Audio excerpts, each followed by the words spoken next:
और खिड़कियां हिल रही हैं, धमाके की आवाज आ रही है। Hi Sahil, it's 12 May and the time is 8:55 and sirens are going on. The windows were vibrating as well.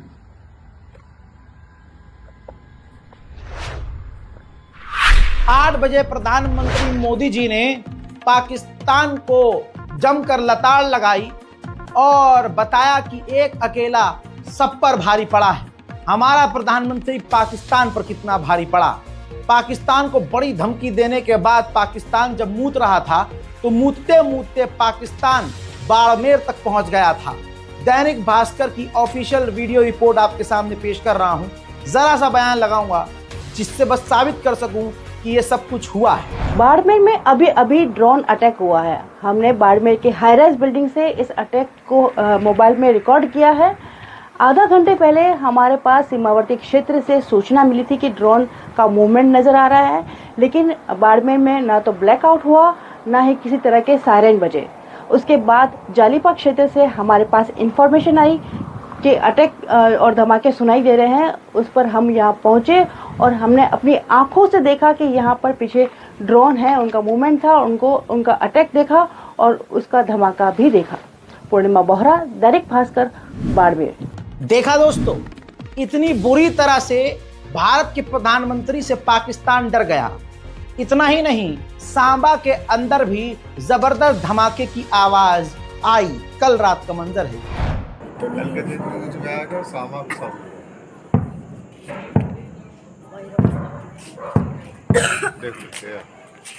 एक और गोली, एक गोली। ड्रोन इतना दिख कैसे रहा इनको?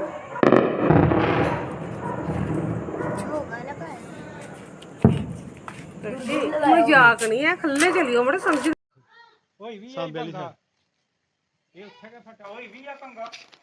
ਇਹਦਾ ਸਾਂਬੇ ਸਮਝੌਤੇ ਹੋ ਭਾਈ ਨਹੀਂ ਹੁੰਦੇ ਸਮਝੋ ਉਹਦਾ ਕਿੰਨੀ ਯਾਰੀ ਲੈਣਾ। ਦੇਖ ਲਓ ਭਾਈ ਸੀਜ਼ ਫਾਇਰ ਵਾਲਾ ਲੰਗੜ ਤੇ ਕਿੰਨਾ ਫਾਇਰ ਚੱਲਿਆ। ਉਹ ਤਵਾ ਇੰਨਾ ਤਾਂ ਉਧਰ ਨੂੰ ਨਹੀਂ ਚੱਲਿਆ।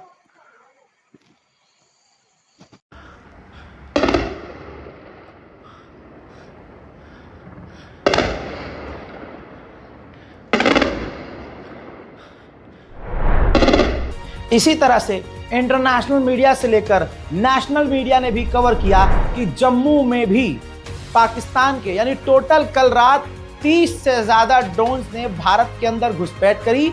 हालांकि तमाम हमारे एयर डिफेंस सिस्टम ने उन ड्रोन्स को मार गिराया। इतना डरा हुआ है हमसे पाकिस्तान।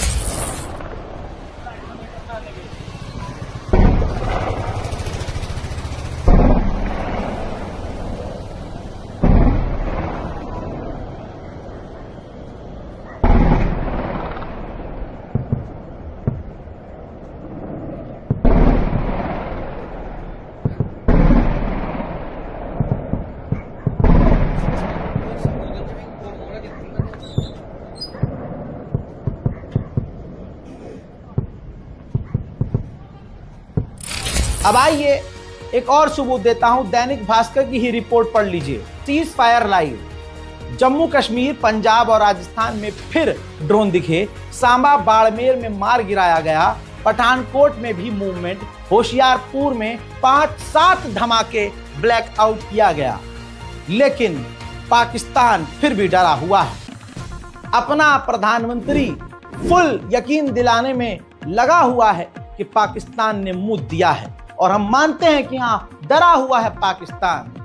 कितना डरा हुआ है पूरा देश देख रहा है। उधर सीज फायर जिस तरह से हमारे यशस्वी प्रधानमंत्री ने कर लिया, उससे पूर्व सेना के अधिकारी, लीजिए सबूत, पूर्व सेना के अधिकारी जनरल वीपी मलिक भी बहुत ही शौक में है। कहा कि इतिहास पूछेगा कि भारत ने इससे क्या हासिल किया। अब मेरी अपील है मोदी सरकार से कि इस पूर्व सेना के अधिकारी को गद्दार घोषित किया जाए और गिरफ्तार किया जाए। उधर कांग्रेस केरला में जो उनका दफ्तर है कांग्रेस का, उस पर भी भारत एक मिसाइल दागकर, मोदी जी मिसाइल दागकर उसको उड़ा दें, क्योंकि ये देश से गद्दारी कर रहे हैं, क्योंकि सवाल पूछ रहे हैं। ये देखिए, कांग्रेस केरला पोस्ट करता है कि भक्त नया पापा जी को प्रणाम बोलिए, से हेलो। ठीक ऐसे ही कांग्रेस की प्रवक्ता सुप्रिया जी ने भी देश से गद्दारी कर डाली है। उन्होंने सवाल पूछ लिए, इनकी इतनी हिम्मत हो गई, इन्होंने तो 4 सवाल लिख दिए। मैं कहता हूं 4 मिसाइलें इन पर दागनी चाहिए। फिर तो देश से गद्दारी कर रही है, सवाल पूछ रही हैं। कहती हैं पहला सवाल यह है कि पहलगाम के आतंकी कहां हैं, दूसरा अमेरिका के दबाव में सीज फायर क्यों किया, तीसरा बीएसएफ जवान पूर्णम साहू जो पाकिस्तान की गिरफ्त में हैं वापस कब लाएंगे, पूरा देश और समूचा विपक्ष आपके साथ था, पीओके क्यों नहीं लिया, बाकी सारी बातें बेमानी है। बताइए, इतनी इनकी हिम्मत हो रही है कि मोदी जी से सवाल कर रहे हैं। सवाल करना ही तो गद्दारी है। एक्टिविस्ट ऑथर बसंत महेश्वरी ने भी देश से गद्दारी की है, इन पर एनएसए लगना चाहिए। इन्होंने सवाल किया कि पाकिस्तान अमृतसर जम्मू में लगातार हमले कर रहा है, ये एक्ट ऑफ वॉर नहीं है, क्यों मीडिया रिपोर्ट नहीं कर रहा है। अरे मैं हाथ जोड़ता हूं, रिपोर्ट मत करने को कहो गोदी मीडिया को। सालों ने फिर से अगर लाहौर पर और कराची पर कब्जा कर लिया तो भाई क्या होगा, अगले दिन आंख खुलेगी, पता चलेगा ये झूठ था। इस सैनिक को देख लीजिए, इस सैनिक की बात कांग्रेस ने की है। राजेश साहू जी से शेयर कर रहे हैं, पत्रकार हैं, कहते हैं कि अब इंडिया पीके साहा को वापस लाने की कोशिश करनी चाहिए इंडिया को। पाकिस्तान में हमारा जवान 20 दिन से कैद है, प्रेग्नेंट पत्नी परेशान है। लेकिन दोस्तों ये भी एक गद्दारी है।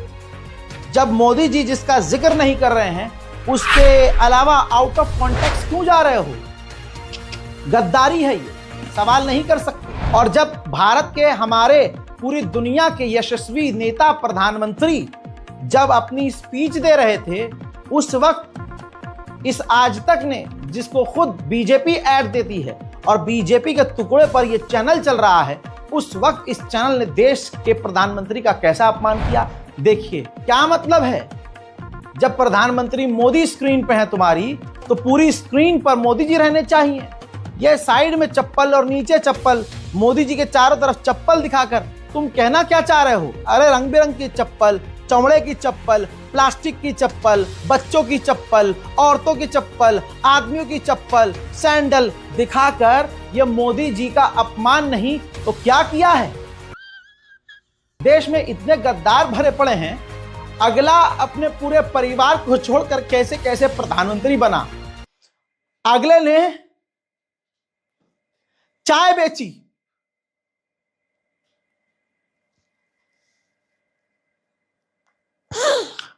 पूरे भारत से पूरी दुनिया पर उस पर इल्जाम लगे, अपना सब कुछ न्यौछावर कर दिया और 3 दिन पाकिस्तान से पाकिस्तान के अंदर घुसकर मारा। लेकिन आज जो कल तक मोदी मोदी करते थे, आज वो सब मोदी का साथ छोड़ दिए हैं। अरे इस गद्दार को देखिए, सौरभ त्रिपाठी जो आज लल्लन टॉप में सीनियर पत्रकार कह रहे हैं वो रोज ड्रोन भेजेंगे, हम रोज गिराएंगे, गजब नौटंकी है। ये कैसा सीज फायर हुआ भाई। 2 कौड़ी के पत्रकार प्रधानमंत्री से सवाल कर रहे हैं, देश की सरकार से सवाल कर रहे हैं। अरे जो प्रधानमंत्री सिर्फ हमें नौकरी नहीं देता है, पूरी दुनिया को नौकरी दे रहा है, पूरी दुनिया को। अबे ये भी तो मोदी जी ने इसको नौकरी दिया है, ये इसकी इतनी हिम्मत, ये मोदी जी से सवाल कर रहा है। एक से एक देश के गद्दार हैं। मोहित चौहान जो सोशल मीडिया पर बहुत एक्टिव रहते हैं, कहता है कि भयंकर मीडिया मैनेज हो रहा है, देश के स्टैक पे लगा के मोदी की इमेज बचाई जा रही है। ये मीडिया मैनेजमेंट एक दिन बहुत भारी पड़ेगा देश को। क्या भारी पड़ेगा, अगले ने पूरे अपने खानदान को सब कुर्बान कर दिया और पूरी दुनिया को, पूरे देश को अपना खानदान बता लिया। हर देश के साथ, हर स्टेट के साथ जिसका गहरा कनेक्शन है, उसको तुम ऐसा बोलोगे, सवाल करोगे, क्यों करोगे भाई सवाल। और क्या है मैनेजमेंट हो रहा है, बताओ। कोई एक ट्विटर अकाउंट बताओ जो हिंदुस्तान में मोदी सरकार ने बैन किया हो, बताओ कौन है ऐसा जिसका यूट्यूब बैन किया हो, बताओ कोई अखबार बैन किया है, बताओ कोई भी एक भी फेसबुक, इंस्टा